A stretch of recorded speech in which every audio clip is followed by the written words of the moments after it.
اليوم راح نسوي احنا وياكم ان شاء الله وجبة سهلة وبسيطة وسريعة ان شاء الله، اللي هي الكبسة. عندي المواد اللي احتاجها: راس بصل كبير، طماطة 2 مثروم مكعبات، وفلفلة 1 مثرومة مكعبات، وبتيتة 1.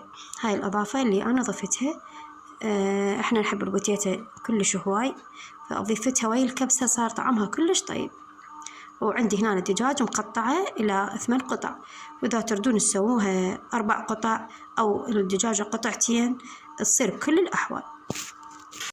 هاي البهارات اللي أنا محتاجتها أو التوابل: دارسين صحاح، وهيل صحاح، ورق الغار صحاح، وعندي القرنفل والكزبرة والفلفل الأسود والبابريكا والفلفل الحار والدارسين المطحون قليل من يمه والكاري. إن شاء الله نسويها سوا وتعالوا جابكم. هنا ضفت البصل، راح أشوحه أو أذبله لحد ما يصير لونه ذهبي. راح أضيف الفلفل الأخضر والطماطة والتوابل الأصحاح.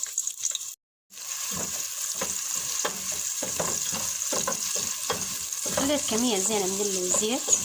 التمن يحب الزيت.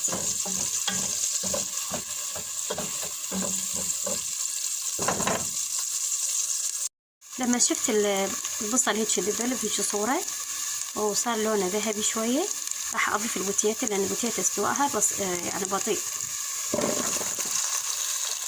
لما صار البوتيتا هيك صورة راح أضيف الفلفل الأخضر والتوابل.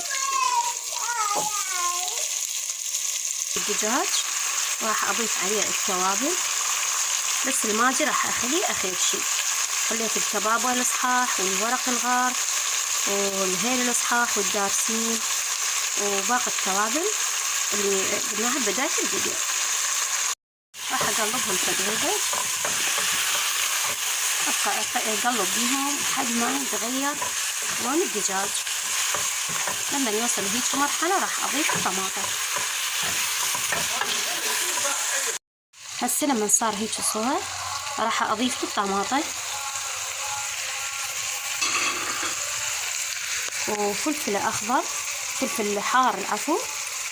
أنا عندي أيبسه، إذا كان مو بالموسم مالته أنا أيبس الفلفل الحار وأستخدمه لما أحتاجه.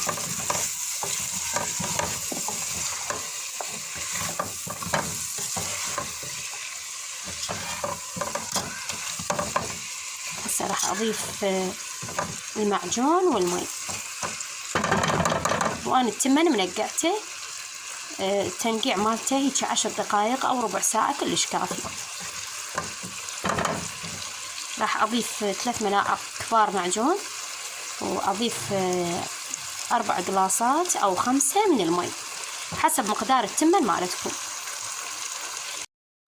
وهنا ضفت المي والمعجون وملح، خليت شوية زيادة على مود التمن والدجاج يستوون بنفس الوقت، يعني الملح يكون كافئ لهم اثنينهم. أنا فحصت الدجاج وشفته مستوي كلش كافي. هسه راح أضيف التمن، أخليه يغلي لحد ما يخفض المي مالته أو ينشف، وراح أهدره. وإن شاء الله تسووها وتنال إعجابكم، وبركة الصلاة على محمد وآل محمد، وسهمكم العافية. إن شاء الله أصوركم إياها بنهاية الفيديو أقدمها لكم، وإن شاء الله كل سنة وكل عام وتجيكم رمضان بكل خير وكل بركة. وبهيج صورة استوى عندنا الكبسة بطريقة سهلة وبسيطة وكلش طيبة، وراح تنال إعجابكم. بركة الصلاة على محمد وآل محمد. جربوها وراح تدعولي. كلش طيبة سهلة وبسيطة، وألف عافية. النهائية إن شاء الله تنال إعجابكم، وبركة الصلاة على محمد وآل محمد. الدجاج طلعناه من التمن، وأما تشويه وأما تقلوه، والتمن ماخذ الأطعام كلها وكلش طيب. جربوه راح ينال إعجابكم 100%.